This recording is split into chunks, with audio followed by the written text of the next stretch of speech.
apakah waktu itu benar-benar eksis secara independen, atau hanya merupakan konstruksi pikiran manusia? What is time?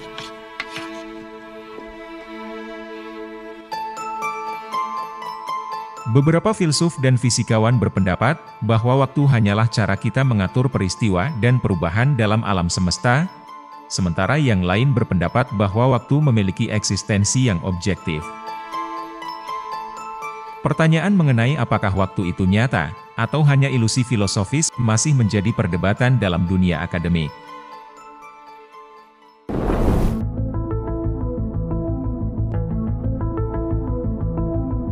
Mari kita mulai dari pandangan dua filsuf yang selalu jadi rujukan terkenal, yang juga mempunyai hubungan guru-murid, yaitu Plato dan Aristoteles. Menurut Plato, waktu diciptakan abadi bersamaan dengan dunia. Perputaran alam semesta pertama kali juga menjadi penanda lahirnya waktu. Konsep tentang kemarin, hari ini, dan besok ada karena perputaran matahari. Alam berputar, kemudian lahirlah waktu. Tapi pendapat Plato ini dibantah oleh muridnya, Aristoteles. Menurut Aristoteles, waktu mendahului alam semesta. Logikanya adalah, bahwa butuh waktu untuk alam semesta ini diciptakan, berarti ada fase ketika waktu sudah ada, dan alam semesta belum ada atau masih sementara diciptakan. Tapi bagaimana akal membayangkan, waktu mendahului sesuatu yang tidak ada kemudian menjadi ada? Hal ini masih menjadi perdebatan klasik dalam ranah metafisika. Perdebatan yang tak jarang menjadi kabur, karena ketidakjelasan objek waktu yang diperdebatkan. Dan karena ketidakjelasan itu, kita melangkah ke pemikiran berikutnya, dari seorang filsuf skolastik, Santo Agustinus. Agustinus mengajukan teori bahwa waktu itu bersifat subjektif dan objektif. Menurut Agustinus, masa lalu dan masa depan itu tidak ada. Yang ada hanya masa kini. Kemarin, bagi Agustinus, adalah masa kini yang berlalu. Dan besok hanyalah analisis, perhitungan dan prediksi yang sebenarnya tidak ada, karena belum terjadi. Jadi masa lalu dan masa depan itu tidak ada, yang ada hanya masa kini. Sehingga Agustinus sampai pada kesimpulan, bahwa kunci waktu adalah mental manusia. Manusialah yang mengklasifikasi waktu. Manusia memahami waktu dengan mengingat masa lalu, menikmati masa kini, dan membayangkan masa depan. Ketiganya hadir dalam diri manusia. Karenanya, ukuran waktu sebenarnya ada pada manusia, bukan pada benda-benda atau gerak alam. Inilah pandangan waktu subjektif menurut Agustinus. Sementara waktu yang objektif itu, ada pada penanda waktu, seperti musim-musim dalam iklim, penanggalan di kalender, dan putaran detik dalam gerakan jam. Untuk memahami dengan mudah konsep waktu dari Agustinus ini, kita bisa mengambil contoh, misalnya ketika bermimpi dalam tidur. Kita merasakan mimpi itu terjadi lama sekali, dan berbagai peristiwa terjadi dalam mimpi tersebut. Tapi ketika bangun, ternyata kita baru tidur sebentar, misalnya setengah jam, padahal kejadian yang dialami dalam mimpi tersebut, memerlukan waktu yang lebih banyak dari itu, misalnya sehari semalam. Atau contoh konkretnya ada pada kisah Ashabul Kahfi. Mereka merasa waktu tidur subjektifnya cukup singkat, tapi waktu objektifnya menyatakan sebaliknya. Mereka telah tertidur selama ratusan tahun lamanya. Hal ini dibuktikan dengan kondisi sosial, ekonomi, dan politik, ketika mereka masuk ke gua, berbeda jauh dengan kondisi setelah keluar dari gua. Konsep waktu dari Agustinus ini, menyisakan pertanyaan besar yaitu, mengapa waktu subjektif bisa tidak sama atau bersifat relatif terhadap waktu objektif? Pertanyaan ini mengantarkan kita ke gerbang saintifik, mencari penjelasan dari para fisikawan, tentang sifat dan eksistensi waktu.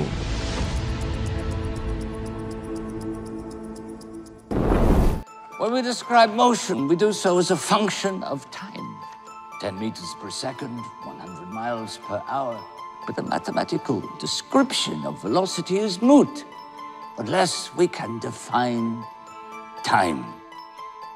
Di abad 16, Newton memahami waktu sebagai sesuatu yang absolut dan tak berubah. Oleh karena itu, dalam upaya memahami gerak semesta, waktu diandalkan sebagai variabel acuan yang paling valid. Konsep ini menjadi pegangan seluruh ilmuwan dan manusia berabad-abad, sampai pada tahun 1905, Einstein melalui teori relativitas khususnya, menerangkan bahwa waktu itu relatif. Is time universal? In other words, is there an audible tick-tock throughout the galaxy? A master clock, so to speak, forging ahead like Mozart's metronome? The answer, my friends, is no. Time is not absolute. Dan bukan hanya relatif, Einstein melanjutkan dalam teori relativitas umumnya, bahwa gravitasi dapat membengkokkan ruang waktu.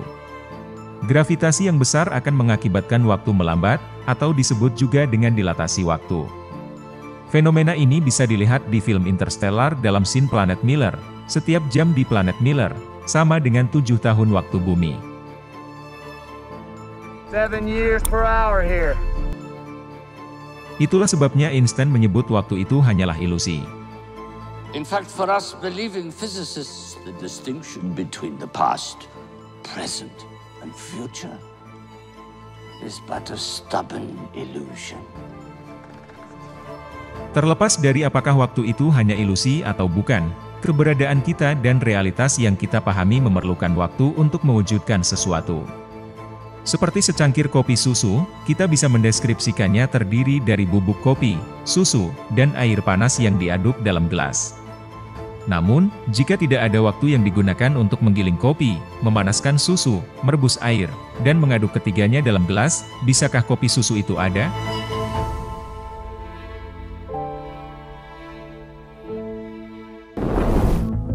Bringt sich zufolge der Hast und Gewöhnlichkeit. Filosof Jerman Martin Heidegger menulis buku terkenal Being and Time yang mencoba menjelaskan kaitan erat mengenai fenomena keberadaan dan posisi waktu. Namun, kesimpulan Heidegger bahwa waktu itu mengalir dan kita bertempat tinggal di dalamnya, masih belum cukup untuk mengungkap misteri tentang hakikat waktu. Heidegger hanya meninggalkan petunjuk bahwa waktu itu mengalir. I am very aware of the preciousness of time. Sama seperti Heidegger, fisikawan terkenal Stephen Hawking dalam bukunya A Brief History of Time mendefinisikan waktu dengan nada yang sama. Dalam uraian yang berbeda, waktu haruslah mempunyai arah yang dia sebut panah waktu. Hawking menjelaskan bahwa setidaknya ada 3 panah waktu berbeda yang bisa membedakan antara masa lalu dan masa depan.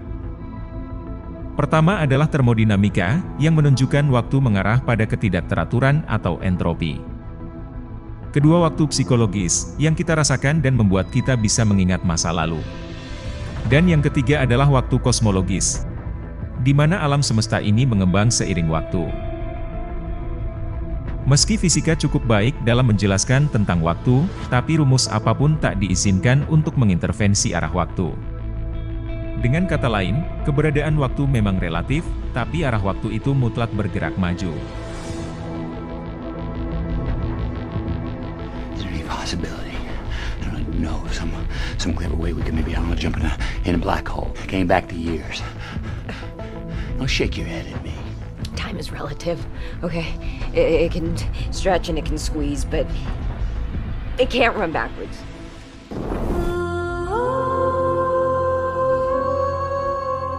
Sastrawan ternama Khalil Gibran juga menuliskan tentang misteri waktu yang mengalir. Dalam buku The Prophet, yang telah diterbitkan dalam bahasa Indonesia oleh Bentang Pustaka dengan judul Al-Mustafa, Khalil Gibran mengatakan, "Kau mengukur waktu sebagai tak terukur dan tak terbatas. Kau menyesuaikan tingkah lakumu dan mengarahkan langkah jiwamu, sesuai dengan jam dan musim. Dalam waktulah kau menciptakan sungai, yang tanggulnya kau duduki sambil menyaksikan alirannya."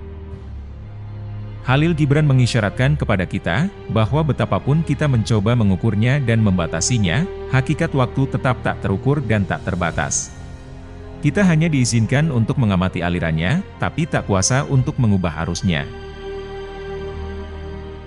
Dalam konsep apapun yang telah dikemukakan sebelumnya, faktanya adalah, kita mengalami arus waktu sebagai sesuatu yang hanya bergerak maju, dari masa lalu menuju masa depan. Waktu yang kita alami, tidak diperbolehkan untuk dimundurkan atau diputarbalikkan arahnya. Kita mengalami waktu sebagai suatu realitas yang terlihat jelas, seiring bertambahnya usia kita, hari demi hari, tahun demi tahun. Waktu menjadi saksi dari bentangan durasi usia yang kita isi dengan cerita, dari peristiwa-peristiwa yang terjadi sejak kita lahir, sampai kita mati. Realitas ini telah dicoba untuk diretas oleh ilmuwan-ilmuwan biologi genetik untuk melawan waktu hidup dengan memanjangkan durasi usia, melalui campur tangan menghilangkan penyakit pada tingkat seluler.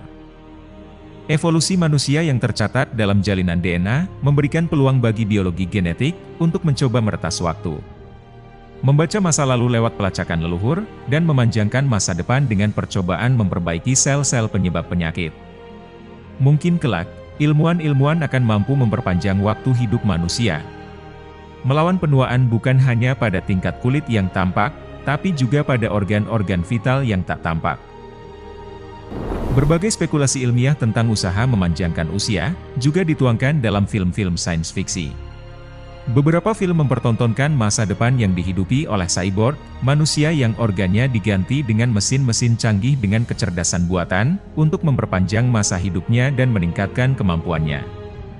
Ini adalah usaha paling jauh umat manusia, mengimajinasikan bagaimana menghadapi konsekuensi waktu yang selalu dan pasti merenggut kehidupan, bisa ditunda oleh kecanggihan dalam teknologi. Pengertian kita tentang masa lalu dan masa depan, yang dipisahkan oleh masa kini, masih menunggu untuk diungkap wujudnya secara utuh. Atau barangkali hakikat waktu tak akan pernah bisa terungkap, dan akan tetap menjadi misteri yang menggetarkan dan menakjubkan.